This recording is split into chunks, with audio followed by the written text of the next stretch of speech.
Non veg क्यों नहीं खाना चाहिए। आप अगर प्रकृति में देखें तो प्रकृति खुद हमें बताती है कि हम कौन से श्रेणी में आते हैं, मांसाहारी जीव या फिर शाकाहारी जीव। हमारे शरीर की बनावट, हमारी प्रकृति क्या है। तो अगर ध्यान से देखें तो हम जानते हैं कि हम शाकाहारी जीव की कैटेगरी में आते हैं। आप देखें प्रकृति में जो भी मांसाहारी जीव हैं वह सब पानी को कैसे पीते हैं, चाट के पीते हैं।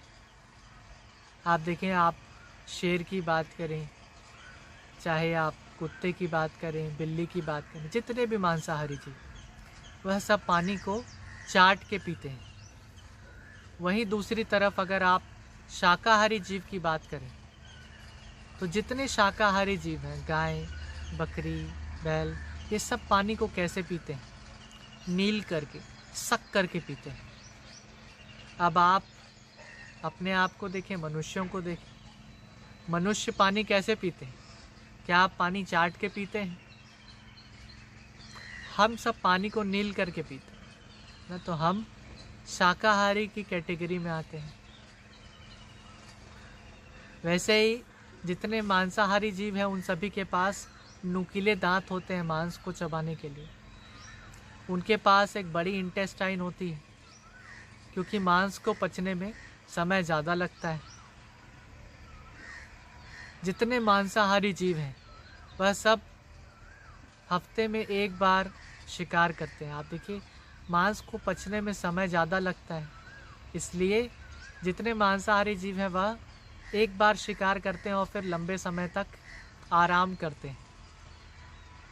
और जितने शाकाहारी जीव हैं वह दिन में 2 बार कम से कम भोजन करते हैं। भोजन की आवश्यकता उनके शरीर को होती है। तो हमें पहचानना चाहिए कि हम कौन सी कैटेगरी में आते हैं।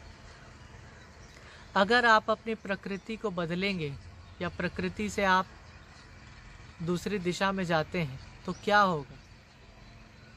हाँ, अगर आप कहें कि गाय मांस खाना शुरू कर दे या आप कहें कि शेर घास खाना शुरू कर दे तो क्या होगा।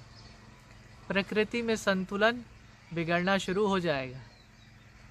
जो एक एनवायरमेंटल चेन है ये टूट जाएगी और इसका परिणाम कुछ भी हो सकता है।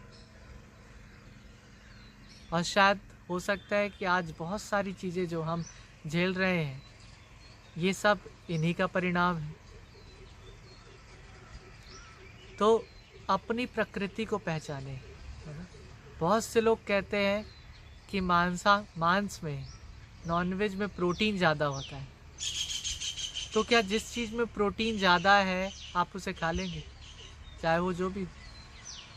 तो सोचें, प्रोटीन के लिए बहुत सारी चीज़ें वेजिटेरियन मौजूद है जिनमें बहुत आपके शरीर को मिल सकता है प्रोटीन। ये सिर्फ एक भ्रम है।